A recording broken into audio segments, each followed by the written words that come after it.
Okay, so you've got this question, right? This burning question you want to know.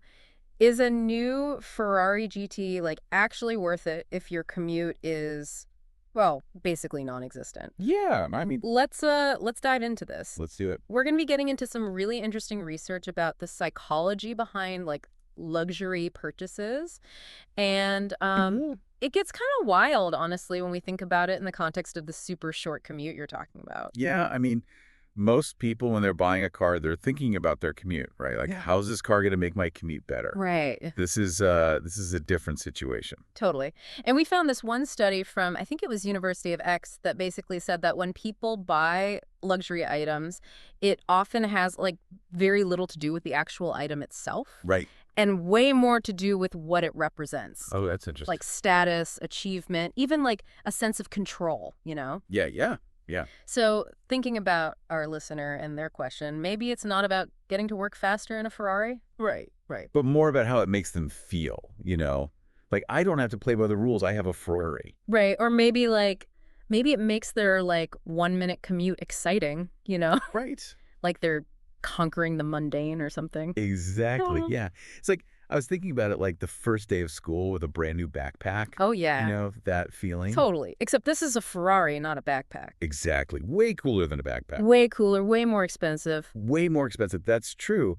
But there's this other thing, right? Yeah. There's all this research about how the joy you get from buying something new, especially if it's like a really big purchase, it kind of fades away quickly. Oh, for sure. Think about that new car smell. Right. It's awesome for like, Oh, it goes away so fast. it's so fleeting. It's really sad, It actually. is kind of sad.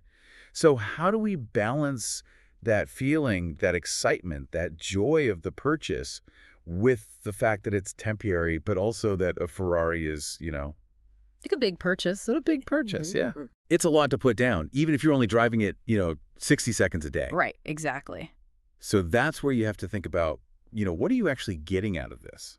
What's the deeper meaning behind it? That's a really good point. Like if what you want is luxury and excitement, there might be other ways to get that. Yeah, and I think this is a good time to bring up this idea of like experiential purchases. Right. Yeah, because research shows that spending money on experiences instead of things like, traveling, learning something new, even just going to a new restaurant, Uh-huh. tends to make people happier for longer.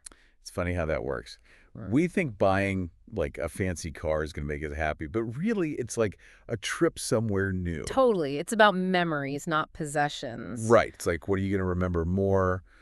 Driving to your mailbox in your Ferrari or like scuba diving in the Great Barrier Reef? Exactly. So maybe instead of the Ferrari, our listener could like take a weekend trip somewhere awesome or finally book that, you know, race car driving experience. Right. Really get that speed in a different way. Exactly. And like you were saying, that connects to that deeper desire. It's all connected. Yeah. If what they're really craving is like a sense of adventure or something, Oh, that's good. there's so many options, right? Absolutely. You don't have to buy a Ferrari to feel that. So to kind of wrap things up here, we can't tell you for sure if the Ferrari is the right choice for you. Right. We're not going to tell you what to do. But hopefully this has given you some things to think about. Yeah. You got to figure out what's important to you. What are you really looking for? Like, is it about having that Ferrari in your driveway or is it about something, a little deeper? Exactly. Something to think about, even on that short commute That's right. or, walk to work.